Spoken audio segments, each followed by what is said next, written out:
आपके साथ मैं हूं अपर्णा मौजम। पंचायत चुनावों में आरक्षण को लेकर इलाहाबाद हाईकोर्ट की लखनऊ बेंच ने अहम फैसला सुनाया है। कोर्ट ने आदेश दिया है कि पंचायत चुनावों में 2015 को बेस मानकर आरक्षण प्रक्रिया रखी जाए। साथ ही 25 मई तक प्रदेश में पंचायत चुनाव संपन्न कराने का भी आदेश दिया है। यूपी में होने वाले पंचायत चुनाव को लेकर की गई आरक्षण व्यवस्था पर हाईकोर्ट ने असहमति जताते हुए रोक को लागू रखा है। कोर्ट ने कहा कि आरक्षण व्यवस्था 2015 के आधार पर की जाए। कोर्ट ने सरकार को अगले 10 दिन में मामले पर जवाब दाखिल करने का आदेश दिया है।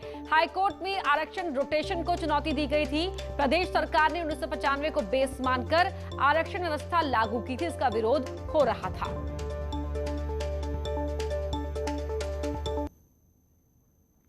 तो आज क्या हुआ वो आपको बता रहे हैं। पंचायत चुनाव आरक्षण पर सुनवाई हुई है अदालत के अंदर, जिसमें आरक्षण पर सरकार ने अपना पक्ष रखा था। साल 1995 को बेस मानकर सरकार ने अपना पक्ष रखा था। सरकार के जवाब से हाईकोर्ट संतुष्ट नहीं हुआ। 2015 को आरक्षण का आधार वर्ष माना जाए, यह हाईकोर्ट ने कहा। 2015 को आधार वर्ष मानकर यूपी के पंचायत चुनाव में आरक्षण का रोटेशन होगा। हाईकोर्ट लखनऊ बेंच का अहम फैसला। इससे पहले हाईकोर्ट लखनऊ बेंच में पंचायत चुनाव में आरक्षण रोटेशन को चुनौती दी गई थी। ये कहा गया था कि सरकार की ओर से 1995 को आरक्षण रोटेशन का बेस वर्ष माना गया है, जिस पर आज हाईकोर्ट लखनऊ बेंच ने चुनाव आयोग और उत्तर प्रदेश सरकार को आदेश दिया है कि 2015 को ही आरक्षण रोटेशन का बेस वर्ष माना जाए। हालांकि आज कोर्ट में खुद सरकार की ओर से ये माना गया कि 2015 को आरक्षण रोटेशन का बेस वर्ष मानने के लिए वो तैयार हैं। हाईकोर्ट लखनऊ बेंच ने 25 मई तक पंचायत चुनाव को पूरा कराने का आदेश भी दिया है, जो पहले 15 मई था। कैमरामैन शरद तिवारी के साथ ऋषभ मणि त्रिपाठी, न्यूज़ 18 लखनऊ। अगली बड़ी खबर लखनऊ से है, जहां ओवैसी पर डिप्टी सीएम केशव प्रसाद मौर्य ने हमला बोला है। ओवैसी की आंखों में प्रॉब्लम है, ये कहना है डिप्टी सीएम केशव प्रसाद मौर्य का। अपनी आंखों की जांच करवाए ओवैसी। कल असदुद्दीन ओवैसी ने यूपी में हुए एनकाउंटर्स पर बयान दिया था। ओवैसी ने कहा था कि यूपी में धर्म, जाति, मजहब के नाम पर एनकाउंटर हो रहे हैं, जिसके बाद डिप्टी सीएम ने पलटवार किया। सबसे पहले डिप्टी सीएम का बयान सुनिए, उसके बाद आपको ओवैसी का बयान भी सुनवाएंगे, जो उन्होंने कल बलरामपुर में दिया था।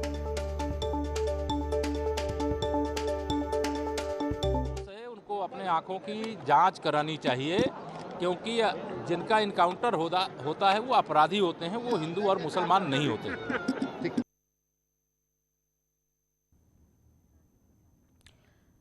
तो डिप्टी सीएम केशव प्रसाद मौर्य का बयान आपने सुना। इससे पहले अब आपको सुनाएंगे बलरामपुर में असदुद्दीन ओवैसी ने क्या कहा था, किस तरह अपराधियों के नाम में उन्होंने धर्म, जाति, मजहब ढूंढते हुए यूपी सरकार पर आरोप लगाया था, हमला बोला था, वो आपको सुनवाएंगे।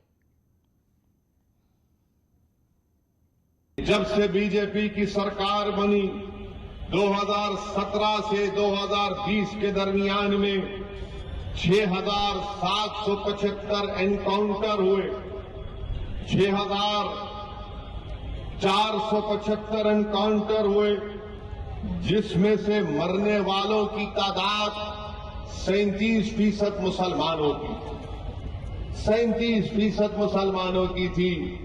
और उत्तर प्रदेश में मुसलमानों की आबादी, पॉपुलेशन का परसेंटेज 18 या 19% के दरमियान में है। आखिर ये जुल्म क्यों? आखिर ये जुल्म क्यों? तो वहीं ओवैसी के बयान के बाद दूसरे दलों के नेताओं की भी प्रतिक्रिया आई है। आइए सुनते हैं किसने क्या कहा।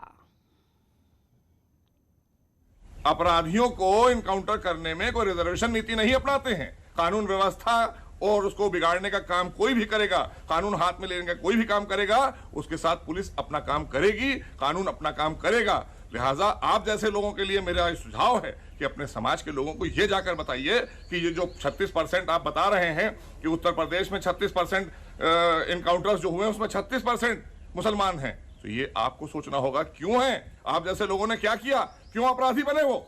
मैं तो यही कहूंगा कि जाति धर्म की राजनीति इस देश में अब बंद होनी चाहिए। इस जाति धर्म की राजनीति की जो दुकान भारतीय जनता पार्टी और उनके कुछ साथियों ने चला रखी है, ये उत्तर प्रदेश और पूरे देश के अंदर बंद होनी चाहिए। सिर्फ यहाँ विकास की राजनीति होनी चाहिए। और मुझे लगता है अब देश की जनता समझ गई है, ये जिस तरह से यहाँ बेरोजगारी और महंगाई बढ़ी है, बीजेपी उस पर बात नहीं करना चाहती है, ये सिर्फ जाति धर्म की राजनीति को प्रमोट कर रही है। इस पे लगाम लगनी चाहिए और हिंदुस्तान में सिर्फ और सिर्फ विकास की राजनीति होनी चाहिए। भारतीय जनता पार्टी की योगी सरकार की ठोको नीति गंभीर रूप से सवालों के घेरे में है। जिस तरीके से एनकाउंटर हो रहे हैं, इस पर कोर्ट ने भी संज्ञान लिया है और कोर्ट ने भी जवाब मांगे हैं। इस ठोको नीति के कारण क्या अपराध खत्म हो गए हैं? भारतीय जनता पार्टी को जवाब देना होगा। जिस दिन से ये ठोको नीति इन्होंने लागू की है, उस दिन से महिलाओं के प्रति अपराध बढ़े हैं। अपहरण, लूट, डकैती, छिनैती सब बढ़ी है। मिशन 2022 फतेह को लेकर आज लखनऊ में बीजेपी प्रदेश कार्य समिति की बैठक हो रही है। लखनऊ पहुंचे रक्षा मंत्री राजनाथ सिंह ने बैठक का शुभारंभ किया। बैठक में विधानसभा चुनाव को लेकर भी तैयारियों पर चर्चा संभव है। राजनाथ सिंह ने इस दौरान किसान आंदोलन पर कहा कि आंदोलन का हल सिर्फ बातचीत से ही निकल सकता है। एमएसपी पर राजनाथ सिंह ने कहा कि हमारा लक्ष्य है कि किसानों की आय दोगुनी करना।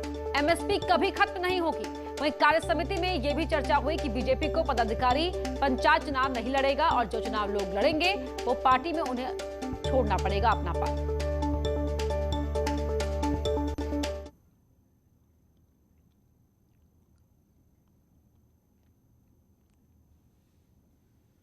भाइयों से भी विनम्र अपील करना चाहता हूं, बातचीत के द्वारा ही उसका समाधान हो सकता है। आप बैठिए, बातचीत करिए, समाधान निकलना चाहिए और यह आंदोलन का सिलसिला समाप्त होना चाहिए। क्योंकि हम लोगों का संकल्प है कि किसानों की आमदनी हम दोगुना करेंगे। दोगुना तो होगी ही होगी, कोशिश है आगे भी इसे बढ़ाने की। एमएसपी किसी भी सूरत में बंद नहीं होगी। वहीं बीएसपी प्रमुख मायावती ने काशीराम जयंती की 27वीं जयंती पर उन्हें श्रद्धांजलि अर्पित की। इस मौके पर पत्रकारों से बातचीत में मायावती ने कहा, बीएसपी गरीब और पिछड़ों को आगे लाने की मुहिम में लगी हुई है। मायावती ने देश में महंगाई बढ़ने पर केंद्र की बीजेपी सरकार पर हमला भी बोला। 5 राज्यों में हो रहे विधानसभा चुनाव को लेकर मायावती ने कहा कि इस समय देश के कई राज्यों में आम चुनाव हो रहे हैं और बीएसपी इन राज्यों में चुनाव अपने दम पर लड़ रही है। पार्टी ने किसी के साथ कोई गठबंधन नहीं किया। मायावती ने कृषि कानून और यूपी पंचायत चुनावों पर भी अपनी बात रखी।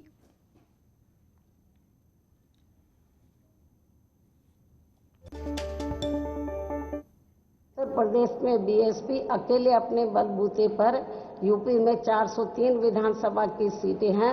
सभी सीटों पर अकेले अपने बलबूते पर चुनाव लड़ेगी। किसी के लिए भी एक सीट नहीं छोड़ेगी और किसी भी प्रकार को कोई गठबंधन नहीं करेगी। यूपी के पूर्व डीजीपी ब्रजलाल ने पंजाब सरकार और मुख्तार को लेकर एक ट्वीट किया है। ब्रजलाल ने ट्वीट में लिखा कि अमरिंदर सिंह परिवार का मुख्तार अंसारी को खुला संरक्षण है। ये ट्वीट आप टीवी स्क्रीन पर देख पा रहे हैं। 1991 में यूपी में बीजेपी सरकार आने पर वो भागकर पंजाब और हरियाणा के चौटाला में शरण पाया था। AK-47 और 45 पिस्टल को खेप पंजाब के प्रभजोत डिम्पी ने दी थी। ये ट्वीट पूर्व IPS ब्रजलाल का है।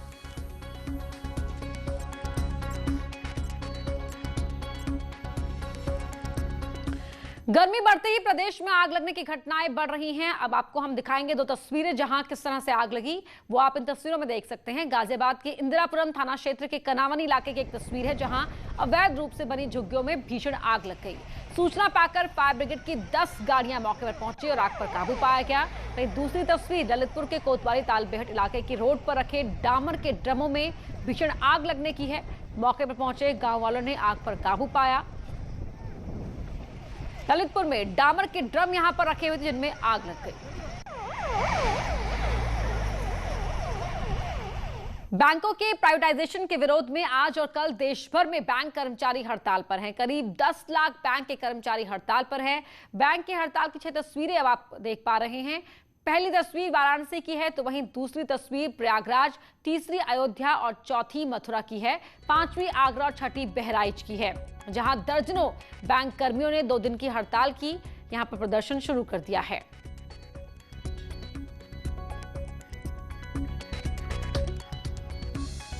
मेरठ से बड़ी खबर आपको बता रहे हैं, जहां रोटी पर थूक लगाने के मामले में आरोपी नौशाद पर रासुका लगाने की तैयारी हो रही है। आरोपी नौशाद को पुलिस ने गिरफ्तार कर लिया है। आरोपी नौशाद पर रासुका लगाने की तैयारी है। ये वीडियो वायरल हुआ था जहां पर नौशाद रोटी पर थूक लगाता हुआ देखा गया था। 20 फरवरी को ये वीडियो वायरल हुआ था। तो 20 फरवरी को नौशाद का ये वीडियो वायरल हुआ था जहां पर वो एक शादी समारोह में रोटी पर थूक लगाता हुआ देखा गया था इस वीडियो में।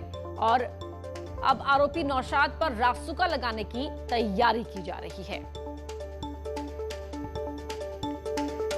मेरठ का ये मामला है। 20 फरवरी को ये वीडियो वायरल हुआ और अब उस पर रासुका लगाने की तैयारी है। उमेश हमारे सहयोगी फोन लाइन पर जुड़ रहे हैं। उमेश, आरोपी नौशाद पर रासुका का शिकंजा कसेगा? जी हाँ, देखिए, शादी समारोह में तंदूरी रोटियों पर थूकने वाले नौशाद उर्फ सुहेल पर मेरठ पुलिस ने राष्ट्रीय सुरक्षा अधिनियम रासुका में कार्रवाई की तैयारी कर ली है। एसएसपी ने हस्ताक्षर करके फाइल डीएम को भेज दी है। मेडिकल थाना क्षेत्र स्थित एक अरोमा गार्डन में 16 फरवरी को शादी समारोह की एक वीडियो सोशल मीडिया में वायरल हुई थी। इसमें एक व्यक्ति तंदूरी रोटियों को बनाते हुए उन पर थूकता हुआ नजर आया था। आरोपी की पहचान नौशाद उर्फ सुहेल निवासी लिसारी गेट के रूप में हुई थी। 20 फरवरी को हिंदू जागरण मंच के महानगर अध्यक्ष ने आरोपी को विरुद्ध मुकदमा दर्ज कराया था। 21 फरवरी को कोर्ट ने आरोपी को जेल भेज दिया था। फिलहाल उसकी जमानत नहीं हो पाई है। मेडिकल थाने के इंस्पेक्टर ने भी बताया है कि आरोपी नौशाद के खिलाफ रासुका की फाइल तैयार करके आगे भेज दिया गया है। बहुत शुक्रिया उमेश आपका जानकारी के लिए। अगली खबर बरेली से, जहां दारोगा पर हमले के मामले में सीओ और इंस्पेक्टर पर एफआईआर दर्ज की गई है। बरेली में सीओ और इंस्पेक्टर पर एफआईआर दर्ज। दारोगा की शिकायत पर यह केस दर्ज किया गया है। सीओ अशोक कुमार फिलहाल कानपुर में ही पोस्टेड रहेंगे। सीबीगंज थाना प्रभारी हैं इंस्पेक्टर धर्मेंद्र कुमार। दोनों पर हमला और साजिश रचने का आरोप है। बर्थडे पार्टी में गोली लगने से घायल हुआ था।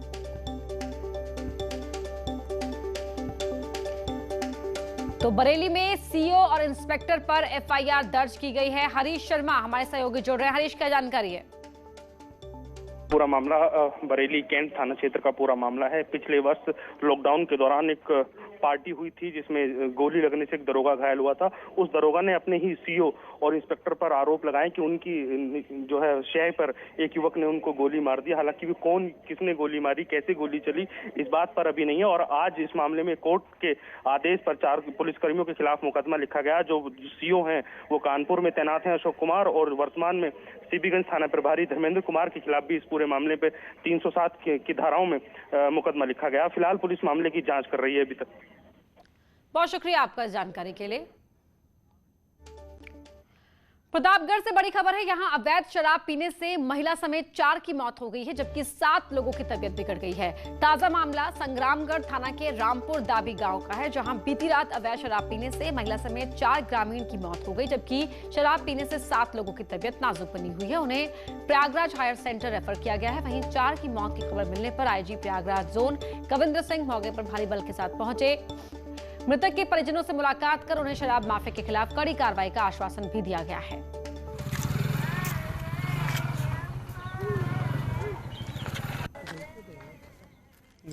देशी शराब अधिक मात्रा में पीने से अभी तक 4 लोगों की मृत्यु हुई है। शराब का नमूना मिला है, उसका परीक्षण कराया जा रहा है। और जिन लोगों ने ये पता चला है, मेरे द्वारा घटनास्थल का निरीक्षण किया गया, मेरे साथ एडिशनल एसपी और भी फोर्सेस थी। ये जो शराब मिली है उसका परीक्षण कराया जा रहा है और ये पता चला कि जिन लोगों ने अधिक मात्रा में परसों और कल शराब पी है, इसमें मरने वालों में 1 तो महिला है और 3 पुरुष हैं। ललितपुर से अगली खबर आपको बता रहे हैं, जहां एसटीएफ और पुलिस ने 11 क्विंटल गांजा जब्त किया है। गांजे की बड़ी खेप पकड़ी गई है। मौके से 2 युवक अरेस्ट किए गए। जिस ट्रक को पकड़ा गया वो उड़ीसा से आया था। तस्कर उसे हाथरस और दिल्ली की ओर ले जा रहे थे। बताया जा रहा है कि ट्रक में करीब 11 क्विंटल गांजा एसटीएफ ने जब्त कर लिया है। बरामद गांजे की कीमत करीब 88 लाख रुपए बताई जा रही है। गांजे के साथ गिरफ्तार हुए दोनों तस्कर हरदोई और हाथरस के रहने वाले हैं। एक का नाम किशन, दूसरे का नाम जितेंद्र है। जानकारी मिली कि गांजा हरियाणा, दिल्ली और राजस्थान के सीमावर्ती क्षेत्रों में सप्लाई होता था। एक जॉइंट ऑपरेशन जिसमें हमारे लोकल थाने की पुलिस, एसटीएफ की टीम और नारकोटिक्स विभाग की टीम के द्वारा जो एक गांजे की बहुत बड़ी खपत को पकड़ा है। ये एक ट्रक के द्वारा ये गांजा लगभग जो 1100 किलो यानी 11 कुंटल है, ये लोग उड़ीसा से हाथरस की तरफ लेके जा रहा बताया है अभी। और 2 व्यक्तियों को इसमें गिरफ्तार किया गया है। जो अभी तक की जो वैल्यू निकाली गई है 11 कुंटल की, वो लगभग 88 लाख रुपए के आसपास है। इनसे और गहनता से पूछताछ की जा रही है कि कहाँ से खरीद के लाते थे और क्या इनका मॉडस ऑपरेंडी रहता था। राम भक्तों के लिए खुशी की खबर है, राम मंदिर की बुनियाद आज से भरी जाएगी। इसके लिए सारी तैयारियां पूरी कर ली गई हैं। इसके लिए वैदिक रीति रिवाज और मंत्रोच्चारण के साथ रामलला के मंदिर की बुनियाद भरने का काम शुरू किया जाएगा। श्री राम जन्मभूमि तीर्थ क्षेत्र ट्रस्ट के महासचिव चंपत राय के मुताबिक गर्भगृह के आसपास 40 फुट गहरा गड्ढा किया गया, जिसमें नई पद्धति के मुताबिक 1 फीट ढलाई करेंगे और फिर उसे रोलर से दबाएंगे और इस प्रकार धीरे धीरे उठते चले जाएंगे। 30 से 35 फुट तक बुनियाद को भरा जाना है। उस 40 फीट गहरे विशाल भूखंड को भरने का काम शुरू हो जाएगा। लगभग 1 फीट ढलाई करेंगे, फिर उसको रोलर से दबाएंगे। एक जीनियस की पहचान छोटी उम्र से ही हो जाती है। इन्होंने अपना कमाल छोटी उम्र से ही दिखाना शुरू कर दिया। नेटवर्क 18 के इस खास पहल में ऐसे ही कुछ जीनियस से आपको रूबरू कराएंगे। बायजूस एक जीनियस में पिछले हफ्ते आप मिले मुंबई के तबला वादक तृप्तराज और स्केटर बौतिलक से। इनका उत्साह बढ़ाया एक्टर सोनू सूद ने। आइए देखते हैं उसी की एक झलक। मैं हूं आनंद नरसिम्हन। इस रोमांचक सफर में आपका होस्ट, दोस्त और सूत्रधार, और आज मैं आपको मिलवाने वाला हूं एक ऐसे ही यंग जीनियस से जिसे देखते ही आप कहेंगे वाह छोटे उस्ताद वाह। आप कितने साल से तबला बजा रहे हो? कितना साल हो गया? अब तक मुझे तबला सीख के 10 साल हो गया। जब मैं 3 साल का था तभी मैंने मेरे गुरु से तालीम ली थी। जब आप अपनी जिंदगी में इतनी जल्दी इतने डिसिप्लिन के साथ चलते हैं और इस एज में जब हमें पता ही नहीं था कि लाइफ में करना क्या है और ये इतनी चीजें हासिल कर चुके हैं, तो हमें लगता है कि वापस शायद उस बचपन के दिनों में जाना चाहिए। इनके पास लिम्बो स्केटिंग का रिकॉर्ड है जहां इन्होंने कितना 145 मीटर 145 मीटर्स तक स्प्लिट करके इन्होंने फ्लैट लेट के स्केटिंग किया। कितने साल की उम्र में? 7 years। पर आई थिंक किसी ने आपका रिकॉर्ड तोड़ दिया ना? Yes sir, I beated my own record। वाह। कोई भी चीज अगर मेहनत करते हैं तो सफलता प्राप्त कर सकते हैं। मैं चाहता हूं कि जो यंग जीनियस है, कम उम्र में उसका हुनर को पहचान करके उसको आगे ले जाना हमारे लिए बहुत जरूरी है।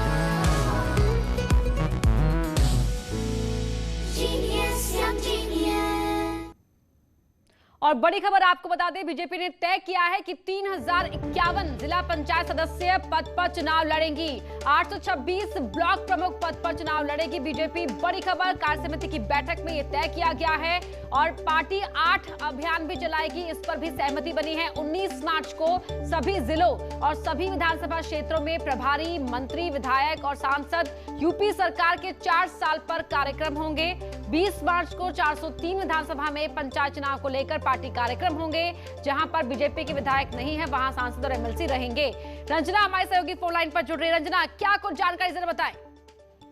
देखिए, कार्य समिति में इस पे चर्चा है कि आखिरकार किस तरह से जो सरकार के 4 साल पूरे हो रहे हैं उस पे कार्यक्रम तैयार किया जाए और इसको लेकर के पूरा कार्यक्रम तैयार किया हुआ है। साथ ही साथ बीजेपी जो पंचायत चुनाव है उसके लिए भी अपनी तैयारी कर चुकी है और साथ साथ उसमें पारित किया गया प्रस्ताव कि जो बीजेपी के पदाधिकारी हैं वो चुनाव नहीं लड़ेंगे। उनको जब चुनाव लड़ना होगा तो पद छोड़ना पड़ेगा, वो चाहे किसी भी पद पे हो, जिलाध्यक्ष हो, जिला प्रभारी हो, प्रदेश पदाधिकारी हो। तो बिल्कुल तो ये तमाम फैसले लिए गए हैं। बहुत शुक्रिया रंजना आपका इस पूरी जानकारी के लिए।